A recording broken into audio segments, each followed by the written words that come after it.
Welcome, everyone. I'm Ann Paulins. I am the president-elect of the National Phi Upsilon Omicron. And in this role that I have as president-elect, professional projects fall under my portfolio.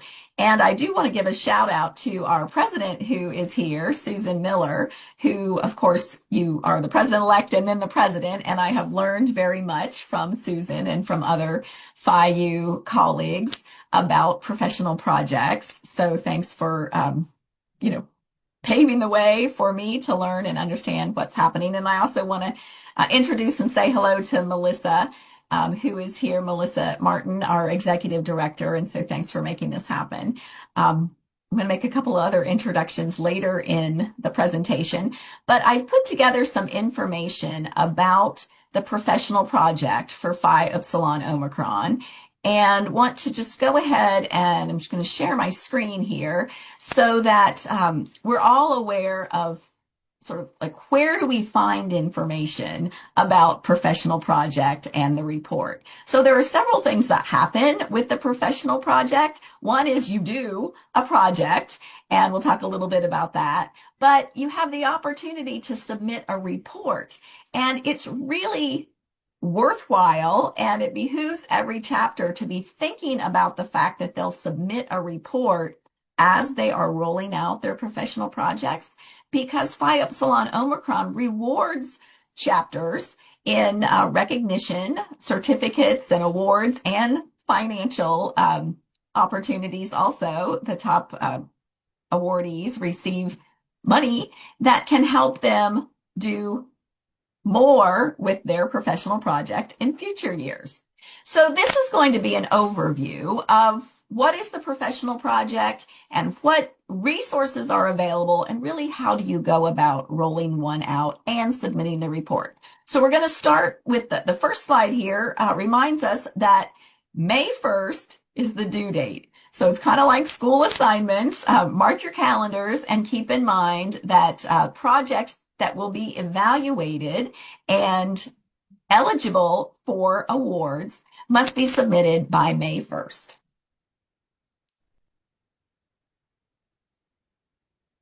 So let's just start with what is a professional project. The professional project is, and this I pulled from information on our website, it's an opportunity for chapters to really exemplify the purposes of Phi Upsilon Omicron.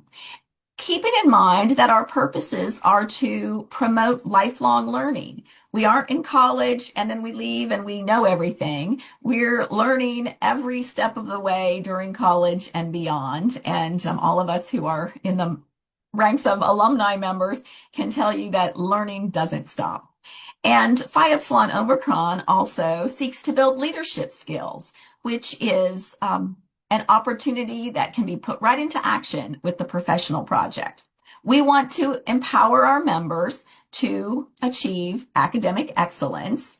And we also want to provide a platform for networking and for learning from one another. So we have these chapter chats and we have our conclave and we share information about professional projects so that we can do all of those things. Those are our purposes. And the project itself recognizes and promotes academic excellence.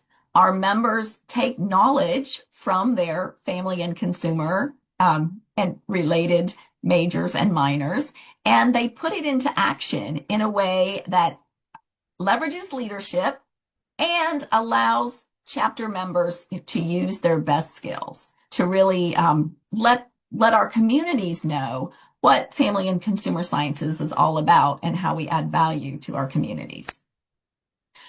Also from our website, a true professional project encourages lifelong learning, one of our purposes, and commitment to advance our knowledge base.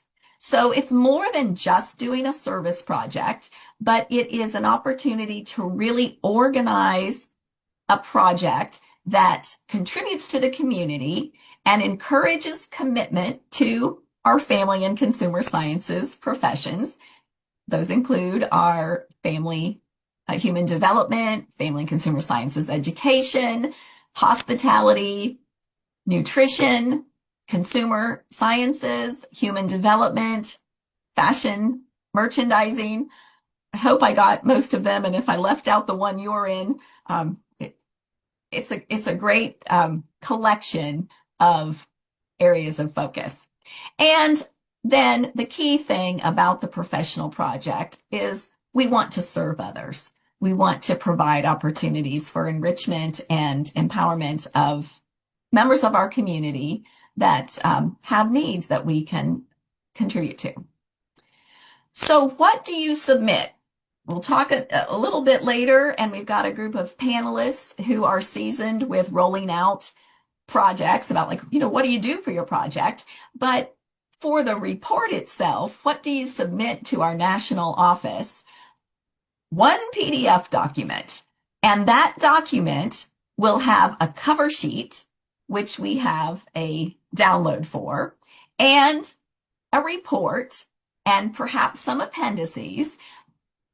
But you've got to get all of this information into one PDF, and then you'll send it to the national office. There is, as you're thinking ahead with the end in mind, a rubric that is an essential tool to consult and then kind of grade your own report before you submit it, and before our panel of external reviewers review each of the submissions, so that you are best aligned with the expectations of the professional project report. So let's go ahead and go through exactly how to find the information on our phiu.org website. I think sometimes this can be one of the most intimidating, or even possibly sometimes confusing processes, because you get to the phiu.org and you think, well, where is this stuff? So I'm going to go through the process, and if you have screens and you want to check it out, you could do that while I'm sharing this information. This information will be available on our YouTube, so you can come back and look at it later. If anyone would like to have these slides with this information on it, I would be happy to share those as well, and I should put my email in the chat, which I'll do in a little bit. So if you go to phiu.org, and my slides have a link to this, but I have screenshots that I'm going to share with you, you will get a front page welcome that looks like this. Lots of great reminders, so you might be pleasantly surprised about other opportunities that are there for you when you go to phiu.org. Like maybe you want to participate in the digital poster process, or check about the candle, or whatever else is there. But what we're going to do in this set is we're going to start with the front page, and what you'll want to click is more. So I think you can probably see my cursor where my little arrow is. Can you all see that arrow? Okay. Thank you for nodding. That's what you're going to click, more. And like I said, it's a screenshot for me, so I'm just going through a set of slides. And then the next thing you're going to do when you click more, you'll get a drop down, and you want to select files. When you get to files, you will want to select from all of these bits of information shared by national office. So that's the next layer. And then you will see a variety of really helpful things. My page might have a few more things than your page, depending on what your access is in the Phi U, like what your role is as an officer or an alumni or a member. So you'll see what's available there. And you really want to go all the way down to this nice blue spot that says a great place to start. So when you click that, you get more. You never knew there was so much great stuff on the Phi U website, but it's there. So we're actually wanting to look at professional project resources. That is the sweet spot for your professional project excellence and opportunity. So like I said, it's a screenshot, but let's say I'm clicking on it, and here we go with things you can download. So this is where you will find the professional project cover sheet. You should download that and then save it into your own files and work within that cover sheet to put your title and your chapter and some basic statistics about your chapter. You should download the photo release statement. Anything that you send with photos, you should go ahead and at some meeting or a lot of times when you've got either initiation or a professional project going on, if you have a lot of those sheets, just ask everyone to sign, and you may have an officer whose job it is to collect those. If you're working with people who are external to your chapter, you can ask them to sign a photo release if you are going to take pictures. If you are working with children, you want to make sure that you are going through the appropriate process to have the photo release documentation. An organization or a school might have it for their children, or you might be doing a professional project with the parents, or you can work to take pictures that don't have people in them that you haven't gotten the release from. So that's an important item for all of us as we're wanting to celebrate and share information. And then you've got a download a PDF, the guide to writing your project. Worth downloading. I'm going to share some excerpts, really an outline of that information tonight, but that is there. And there's a rubric. As I mentioned, I actually was saying to a class of students that I was working with today, how many of them have had that aha moment that, oh, if I look at the rubric before I submit my assignment, I can grade myself and do a great job with my assignment. And it's the same for this professional project. There aren't any hidden secrets about that, but the rubric is really helpful. Our president, Susan Miller, has put together some ideas about using our current theme, weaving our futures through Phi U, into project ideas and ways that you can celebrate that theme. And so we are looking for that connection. There's some tips about doing your professional project. I mean, you can see all the things that are there, but for sure, download the cover sheet, because that needs to be something you put into your project, and make sure that you're using the rubric and the guide for writing the project, and that you've appropriately gotten your releases for photos. So this slide basically says what I just mentioned. Worth saying one more time. These are key things that you will want to have at your disposal to do a great job with the professional project. I want to spend just a little time on the rubric items because I think it's helpful to really wrap your mind around what goes into the project. So it's like any assignment if you had done a big project and you want to put together a report. But there are really well-defined outlined headings, and just follow that, because that will help the people evaluating your project follow along and check for information that they're looking for in the rubric. And keep in mind, a rubric will say not only do you need to have information in your report, but the rubric will describe what elements are exceptional, the highest rating, what elements would be proficient or average, and what it might look like if it's lacking or incomplete. So you want to always strive for that highest score in the work that you put into your report.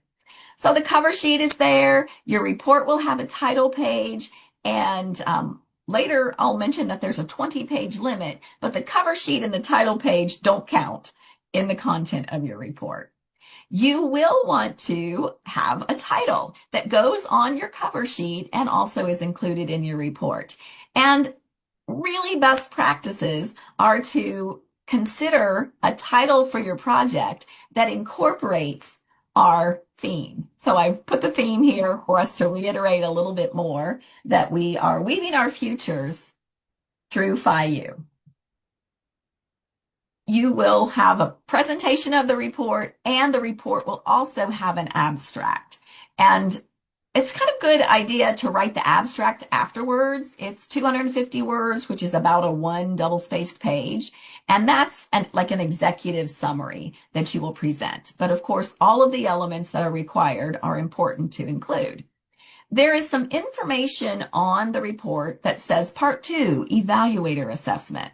So you don't really need to worry about this as a collegiate submitting a report. The reviewers, we will secure members of our Phi U alumni community who are unbiased and typically are not affiliated with the groups that are submitting reports, and they will independently evaluate each of the submissions according to the rubric.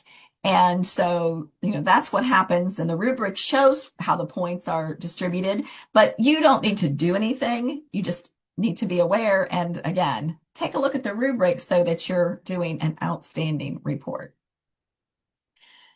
The rubric mentions these specific items that need to be in your report.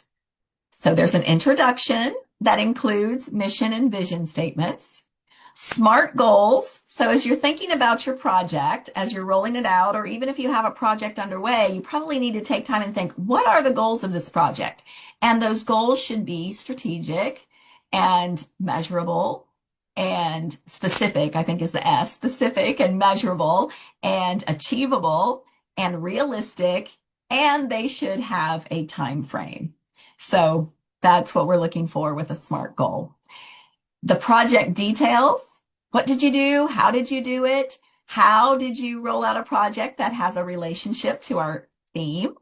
And what did you do to pay for the expenses? What were the expenses? Did you do fundraising? How did you manage to launch your project? There's a section about interpretation, and this is an opportunity to think about the majors that are part of Phi Upsilon Omicron and the body of knowledge of family and consumer sciences so that you can reflect on how your project exemplifies the family and consumer sciences body of knowledge. There are resources on our Phi Upsilon Omicron website. The American Association of Family and Consumer Sciences, that is the organization that is kind of an oversight of our body of knowledge, is also a great resource. It's a great time to talk to your advisors or faculty in the FCS areas to learn more about the body of knowledge. And it's really an opportunity to kind of reflect about how you and your members are really doing what Phi U is all about. And you'll be able to implement the purposes. And we talked before about the Phi U purposes, implementing lifelong learning and leadership skills and empowering members to draw from their academics, achieve academic excellence, and provide a platform for sharing that knowledge and for networking. It's not enough just to do a project. You want to reflect and evaluate, and your evaluation is also part of what you will include in your report. So you'll want to say how many of your members, what % of your members participate in your project. That gives some insight about the actionable activities of your membership. You might ask everyone in your membership to fill out a survey or to write down on a piece of paper before they leave the project. What did this mean for you? What are your thoughts about it? What kind of reflection do you have about the project?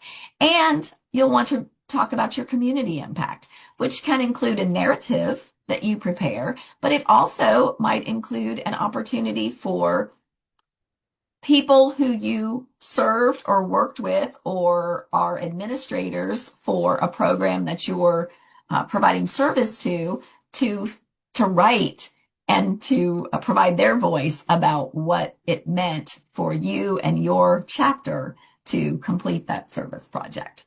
So those are the kinds of things that go into evaluation. And we're all scholars in Phi Upsilon Omicron, and we want to write well and communicate well. So the writing style and the organization and the mechanics and whether you follow the specifications of the guidelines are all part of the assessment. So these are things you don't lose any points on. Have your advisor proofread your report. Have other members proofread the report. Make sure that you are aware that the report should be double-spaced, 12 font, 1-inch margins, and saved in a single PDF. So just a lot of mechanics that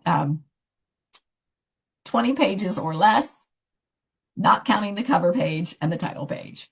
And if you have enough room, you've got 20 pages, so you might even add supporting documentation, which could be photos, could be appendices that have agendas or schedules or flyers that promote your project. It could be a newspaper article or something that your department or your college wrote about your project. So, those kinds of things are extra value added that show the real impact of what you have done. And then just a reminder, you put that all in a PDF and save it as your chapter's name, professional project, such as Alpha Chi, professional project. I don't think the apostrophe actually works in a file name, but you get the idea. And then that is sent to the national office, national@phiu.org. So that information is on our website. I've pulled this all from those guidelines and just kind of put it into summary. And now that we have an idea of the mechanics and the process of putting a report together, I want to introduce a few people, and then I'm going to stop my screen share. I'm really pleased that we have 4 members of collegiate or recently collegiate chapters. A few of the folks on here, we owe congratulations on recent graduations. But Daniela Hernandez represents Beta Zeta at Texas Christian University, and she and her chapter, under the advisorship of Dr. Sally Fortenberry, did a project called Weaving Security and Support, Phi Upsilon Omicron's role in Tarrant County Community Care. Chloe Potts is here with her advisor, Lindsay Barnhart, and Chloe and her TAW chapter members put together a project and report called Weaving a Lasting Impact, How Small Acts Create Meaningful Change. And Anna Sarnecki and Jack Anderson, who are 2 members of the Gamma chapter, which I advise, worked to submit the 2025 report for the chapter called Stitching Service into Scholarship, Interlacing FCS, Leadership, and Community. So let me see, I've got to stop sharing. There, I'll move over here. So if Anna, Jack, Chloe, and if Danielle is here, maybe just give a wave to let people know where you are. And first of all, congratulations on those great projects. And Dr. Barnhart and Dr. Fortenberry, and any other advisors who are here, we know that the projects don't happen without guidance and support and cheerleading. That's really what we're here for as advisors of the chapter's work. But I would like, I've got a couple questions that the members of our panel agreed to speak to. And the first really is to give some thought to, like, how did you come up with a title? How was it that you and your chapter members considered the project that you're doing and our national theme and kind of worked on a title that was exciting? And weren't those titles great for the Weaving Our Future Together? Yeah, I thought they were great. So I'm just going to invite either Chloe or Anna or Jack to unmute and share their thoughts. And I do not think Daniela is here yet. Yes, I don't think she is. Just out of if she arrives, we'll weave her in to the conversation. And we do know that she had some obligations that she needed to take care of. Yeah. So I can take this one to start it off. I think when we thought about our title, we really understood the importance of incorporating the national theme. as well as incorporating the underlying principles of Phi U. So that's why we worked into our title scholarship and service, which are two of the foundational aspects of Phi U. And then our first word was stitching, so we were working in the national theme there. And then we really just thought about how we can incorporate both those aspects into the project we did. Yeah, I think that sounds great. I can piggyback off of the Gamma title. I think Jack did a great job. He had a really heavy hand in selecting the title itself. But other than that, I know we all just kind of like worked together and really just tried to come up with a name that, even though they end up a little lengthy, just kind of making sure that they can encompass all that we do. Jack hit the nail on the head with stitching and then just interlacing all of the different parts of, family and consumer sciences. Then I also wanted to add in just the importance of future. Our project worked a lot with younger students in grades 5 through 8th. Yeah, 5th through 8th. It's like using the wrong tense. But yeah, so we just really wanted to emphasize kind of like the future, and that's like a younger generation. So just kind of giving our wealth of knowledge to a younger generation. Chloe, do you have something to add about how Tall Chapter came up with the title? Yeah, I love what Jack had mentioned with looking at the national theme and then tying it in with our chapter. We were really honing in on what we specifically loved and what our importances were in our Tau chapter and how we could make that go with the national theme. And I just think that, these are 3 representative examples, I want to say, on in recognition of all of the submissions that we got in 2025. There is just a plethora of great incorporation of the national theme. So that's kind of fun to do, and it helps us all really celebrate our unity as Phi U members. Before we get too much into the projects and what did you do, would anyone like to share strategies about getting members involved? Are there some effective ways that you've seen involvement by members in the professional project? Because we are looking for involvement. Start. Yeah, I think one of the biggest things is that at the beginning of our project, we talked about different projects that we could work on. And so the members had a big involvement in what we were going to be doing for our professional project, which made them more excited. And so that was one of the biggest things, was just them all being involved in planning. I'll cut in too. Chloe, when do we do the projects typically? During our meeting times. So they are already there at the meeting, which helps also keep them involved. That is a really great strategy. So tips and tricks. So that could be a way to make things happen. Thank you, Dr. Barnhart. Anna, what do you have to offer? Yeah, I can jump in there. I was going to say something kind of similar. While we don't have our events during our meetings, we kind of try and engage our members right from the get-go. We typically have our spring initiation, which takes place usually in April. So there's a lot of discussion there, just kind of like getting people involved immediately and letting them know that they kind of are a part of something that's actively happening. We're discussing what we want to do. We give a lot of examples. Like we talk about what we've done. So I think it's really engaging. And then other than that, I feel like there's a lot of minor strategies, just like kind of like talking with your peers. I know like at least my major and program is a little bit smaller. So I have a lot of kind of like friends and peers in my classes who have actually joined our chapters. So I feel like I can kind of like engage them in that way and just really keeping in touch with everyone. And let's talk a little bit about the projects themselves.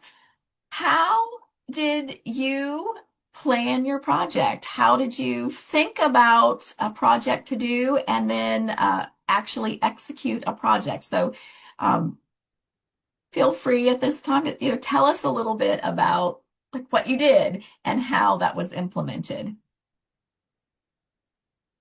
So when I joined Phi U, the project with Legacy Academy actually was already existing and underway. And so entering the 2024-2025 year where I was co-service project chair, we made the decision that the project had great success before, that we wanted to continue the project. And so we already had some member involvement that way because it was familiar to them. And that's what maybe a piece of advice I would give is if you have a project that's already ongoing and has success and it's familiar, your members like it, that's a great way to keep them involved because it's already something that they enjoy doing. So it was already a continuation. As far as the actual planning, we kind of put out surveys for our members to see how many meetings and what kind of meeting times would work best for you. So we kind of decided that one meeting per month for the service project was best for our chapter. And so we planned 3 meetings in the spring. And yeah, I would just say the best way to kind of plan your project is we used GroupMe and just to put out surveys for your members to kind of see what would work best for them. Chloe? In our report aspect, when we were trying to get feedback from members, we sent out a form, and so then each of our members were able to fill that out, and so we got immediate feedback and were able to put that into the report, which was super helpful in writing about the professional project, just to get their feedback and some of their own experiences, because although we are doing it together, it's sometimes hard for everyone to share their opinion about things, and so it's great to get feedback that way. Sally, Dr. Fortenberry, you have a comment. Yes. So last year, 24-25, our president and vice president were very technologically savvy. And so all of the documentation was put on Google Docs. And so anytime a member actually was involved with or participated in or contributed to a part of the service project, they actually filled out a document and attached a photo and uploaded it to Google Docs. And then when it came for Daniela writing the report, she had out all the pictures, all the documentations, and the survey, as Chloe said, actually said, what did you do? How did it make you feel? What was the impact on the community? So there were questions, prompts that they had to answer. So they didn't have to. What we had found in the past is that we were going back to members saying, well, now you need to fill out this survey. And this way they're doing it when they actually are involved in the project. And so the students initiated this. That is, the officers did. It was very effective. I don't necessarily involved with that as the advisor. They're doing it. They're pulling all that documentation. And then what I do is basically proofread. So once it's already been put together, but this really saved so much time, especially at the end of the semester. And it was something that we now carried over to this year, where the Google Docs, the actual form and the documentation also helps us with our service hours because it's already filed. So they have that filed, and there's no question about the service hours, service participation for the professional project. That sounds like a great use of technology. And I think excellent examples, and Anna and Jack and Chloe might have some additional things, and Lynn and Dr. Barnhart might have some additional things to add about that. It is so helpful to kind of know what goes into the report, just those items that I shared, so that you're thinking ahead. That great advice that you don't have to go back and say, hey, could you write something up? But what can you collect as things are going on, whether it's pictures or make sure you're filing the agenda or make sure you're keeping track of who was present or what else. So yeah, Anna, Chloe, or Jack, do you have anything else you want to add on strategies to kind of get the components? Yeah, I can jump in. I think that sounds like a really great idea, maybe something we'll even think about incorporating this year. But one other thing that came to mind is, it wasn't nearly as in-depth as that, which sounds so amazing. But I know, like I said, we worked with a lot of students and with that, the staff at the school. And I do know that we use, Jack, maybe help me out here, but we use like, there's like a specific word I'm trying to think of, but we got like quotes from them throughout our events, kind of like talking about like what it meant to them. And, obviously we had a range of students. We had fifth graders, eighth graders, and then we had the staff and faculty from the school. So I think that was something really valuable to add to our report from the external people that we worked with as opposed to just us. But I think that could be a really great way to incorporate it from us as well. Yeah, I don't know if you're thinking of the word like ask them to write a reflection.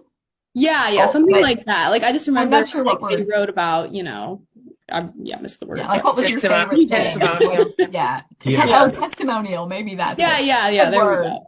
Yeah, kind of like a testimonial, because I don't think we had them write a reflection. Like it wasn't very lengthy. It was like kind of like Anna said, like just a sentence of something that they would take away from the long term from this project. Chloe, anything you want to add about strategies for getting that report pulled together? If Chloe has something, I'll let her talk, but excuse me, have just a strategy that I think, and maybe Chloe will say, oh yeah, as soon as I start talking about it. But because we do projects during every meeting, we have our historian take pictures during those meetings. So we're gathering that information. And then she also posts to our social media page, which gives us a little brief summary that we already have them put together. We also, as a chapter, send an alumni, a letter to our alumni to let them know that what we're doing. So we then take kind of a month's gathering of information and put that into a newsletter. So we're gradually compiling all of the things together in various ways, I think, which is a helpful way to gather information too. And because we do those smaller projects, we deliver things places. So that's always a part of the reflection, is having the opportunity to deliver and make sure that we're taking the pictures when we're giving whatever we're donating to the specific location.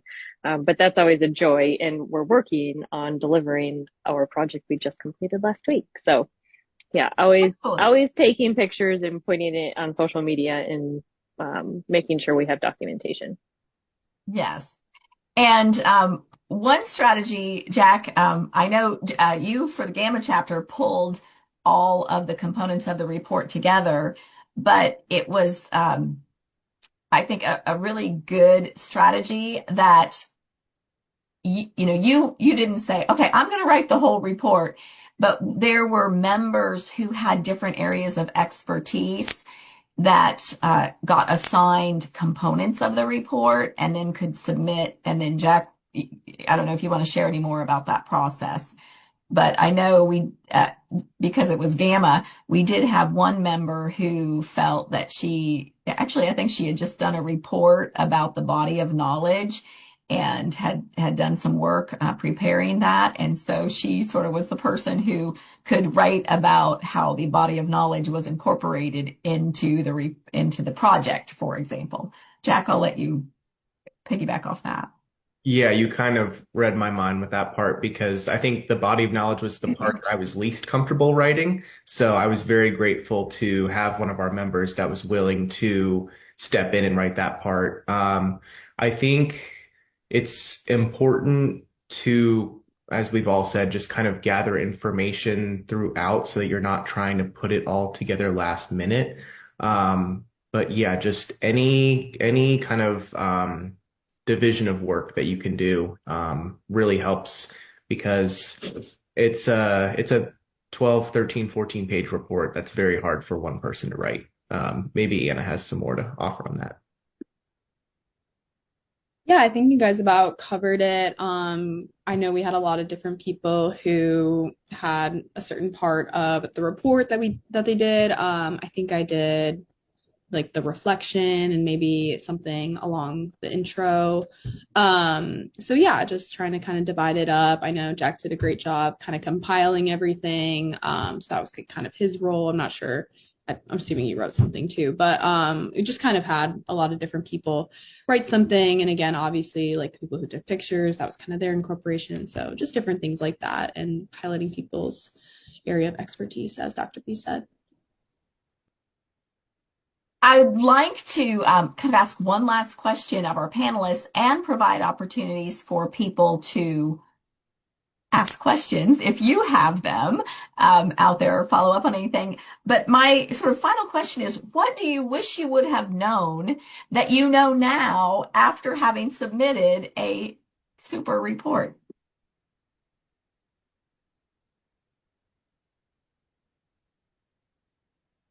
Now, don't all speak at once. Chloe, is there anything that you're thinking, here's something that I really wish I would have known, or even just advice that you figured out and you would pass on in a way that we say pay it forward? In terms of advice for like the project, I think just thinking about because we do smaller projects, so each way that the small projects can be woven into the final or like our report, so that way we tie the national theme into all of our projects, so that way when we summarize everything, that it's all put together in one. Very good. I can jump in really quick. I know that we just got done talking about how important it is for like dividing the work and making sure that you're kind of checking in throughout, but I honestly think that we could have done a better job at that. I feel like in April it was a little bit chaotic trying to wrap everything up. As we mentioned, we have 3 events. We typically have the final one in April, so getting that final event done and then getting all the reflection done and the report submitted all in that month was kind of a lot. So I would just definitely emphasize the last question or two that we had, just kind of dividing things up, making sure that you're checking in with your advisor and your group throughout, and making sure that you're kind of collecting as you go to not be too overwhelmed at the end. Thanks. Dr. Fortenberry and Dr. Barnhart, what do you think members should know or would be like the best snippet of advice for the project and the report? I think he was going to add something. Oh, sorry. Yeah, Go ahead, Jack. I was just going to say, if I had to think about something that I wish I knew, it would be just like we've touched on it already, but just think about, it's actually an aspect of the report, but think about your members' skills and knowledge, just how you can best incorporate that throughout your project, as well as keeping your SMART goals in mind as well. I think that's one of the best ways that it makes it easy. If you keep your goals in mind throughout the project, it makes it easy to tie it all together at the end.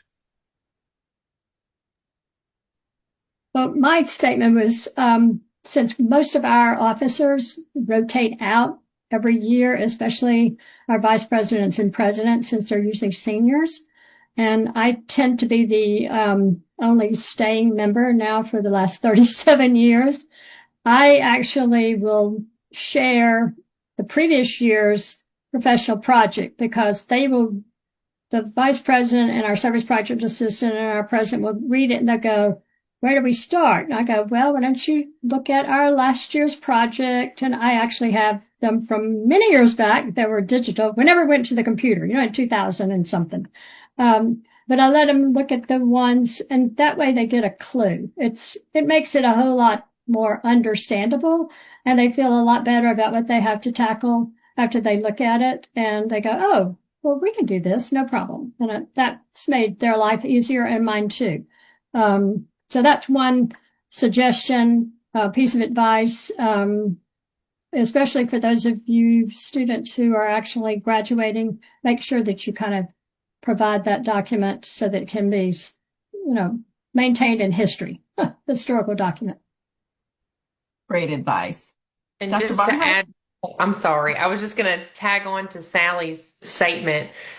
So grateful that she keeps beautiful records, but you also could upload your files in GreekTrack so that you have those for succession planning. So just a quick note on that. Sorry. That is really good for all of us to remember. Thank you for that. And Dr. Barnhart, I think you had a bit of advice. Yes, actually, exactly what Sally said, was what I was going to say. The idea of ensuring that communication between past groups happens so that we can see what has been done in the past. And the other actually relates to what Jack said early on in how you've used programs that have been a part of, or projects that have been a part of your program. And we really actually work to have some of those service projects as well, that I think they're a tradition for us to do. Some new things have started to be woven in based on the student skills, but we really do have some traditional projects that always happen. And I think that is easy for our students to reflect on and connect from year to year as well. So, yeah, if there's a passion area and a tradition that you have, keep those going strong. Wonderful advice. I think there's nothing like some insight from people who have been there and can give us feed forward about what to do. Please join me in thanking our panelists who have come willingly with information prepared. So thank you so much, Anna, Jack, Chloe, and Dr. Barnhart and Dr. Fortenberry. And I think we have a little bit of time if there's anyone who has a question that we can answer. And I also want to let you all know I put information about the chapter spotlight in the chat. Share as you are doing projects, get that in the spotlight. And also, Melissa, thank you for posting the direct link into the resources for the professional projects. So if you pull those, you can go straight there and log in to Greek Track rather than going through all those steps. But I think knowing those steps is really helpful. I have my cheat sheet that really helps me find things on phiu.org. Any questions? I don't have a question, but I just wanted to emphasize those SMART goals. I know when I did what Ann is doing now, that was one of the things that the judges or judges mentioned, is that the students were not doing a very good job with the SMART goals. So I think that is much improved. And so with that, I want to commend all of you. It's excellent. And right before this meeting, I went through all of last year's professional projects and was very impressed, like Ann said at the beginning, with how the different chapters have woven in the theme so beautifully, and they're so creative. You got very creative with that. And so I was very impressed, and congratulations and best wishes on this next one as well. Thank you, When we Ann. share information like this and really build community to raise the bar, every year it's tougher to be a top project. And that's a good thing, right? Competition is a great thing because it's friendly and it is recognized as a way we can all improve and engage in one of my favorite acronyms, CQI, Continuous Quality Improvement. So learning from others helps us all do better. Yes. And it just shines back on Phi U and what Phi U is able to do to contribute to our community. So keep up the great work, everyone. So, if there are any questions, we can entertain those. But I think we've gotten some thorough information and great advice. So again, thank you so much. Yes, thank you all very much. Excellent information. Wonderful. Thanks everyone for being here. Thank you, Ann. Yes. My pleasure. Yes, Ann, thank you. Yes. I'm so happy to do it, and I have the benefit of getting to take a look at all the projects that come in by May 1st.